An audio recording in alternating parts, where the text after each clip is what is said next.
केंद्रीय मंत्री चिराग पासवान ने बिहार चुनाव से ठीक पहले एनडीए को बड़ा झटका देते हुए बिहार की सभी 243 सीटों पर विधानसभा चुनाव लड़ने का ऐलान कर दिया।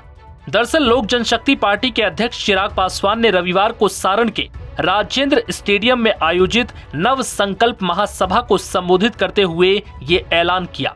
चिराग पासवान इस दौरान मंच से ये कहते नजर आए कि उनकी पार्टी बिहार की 243 विधानसभा सीटों पर चुनाव लड़ेगी। उन्होंने मंच से कहा कि जब लोग ये सवाल पूछते हैं कि क्या चिराग पासवान विधानसभा का चुनाव लड़ेगा, तो आज सारण की इस पावन धरती से मैं ऐलान करता हूं कि मैं विधानसभा का चुनाव लड़ूंगा और सभी 243 सीटों पर लड़ूंगा। तो जब ये लोग ये सवाल पूछते हैं कि क्या चिराग पासवान विधानसभा का चुनाव लड़ेगा, तो आज सारण की इस पावन धरती से आप सबके सामने मैं ये कह के जाता हूं कि हां, मैं चुनाव लड़ूंगा।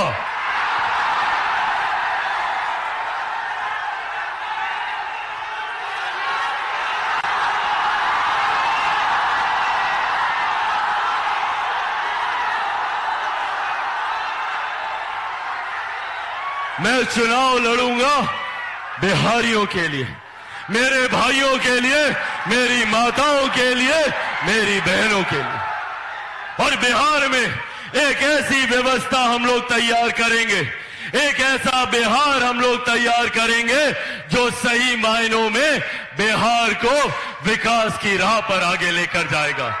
यहां पर कई ऐसे राजनीतिक दल हैं, कई ऐसे राजनेता हैं जिन्होंने बिहार को जात पात धर्म मजहब की राजनीति में बांटकर अपनी राजनीतिक रोटियां सेकने का काम किया।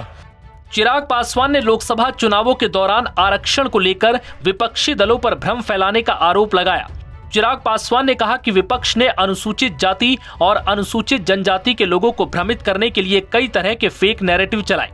विपक्ष ने लोकसभा चुनावों के समय भी आरक्षण के नाम पर भ्रम फैलाया था। विधानसभा चुनाव के दौरान भी विपक्ष फिर भ्रम फैलाएगा। जब तक चिराग पासवान जिंदा है तब तक न आरक्षण को और न ही संविधान को कोई खतरा है।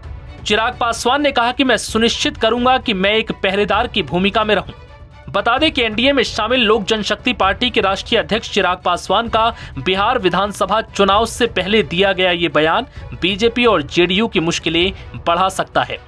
बता दें कि 2020 के विधानसभा चुनाव में चिराग ने एनडीए से अलग होकर चुनाव लड़ा था। हालांकि इस चुनाव में उन्होंने उन सीटों पर अपने प्रत्याशी नहीं उतारे जहां से बीजेपी और हम के उम्मीदवार चुनाव लड़ रहे थे। 2020 के चुनाव में उन्होंने जेडीयू के प्रत्याशी जहां से चुनाव लड़ रहे थे वहां अपने प्रत्याशी उतारे थे। इसका असर ये हुआ कि जेडीयू महज 43 सीटों पर सिमट कर रह गई और आरजेडी गठबंधन 100 से ज्यादा सीटें जीतने में कामयाब रहा था। नव भारत टाइम्स की रिपोर्ट।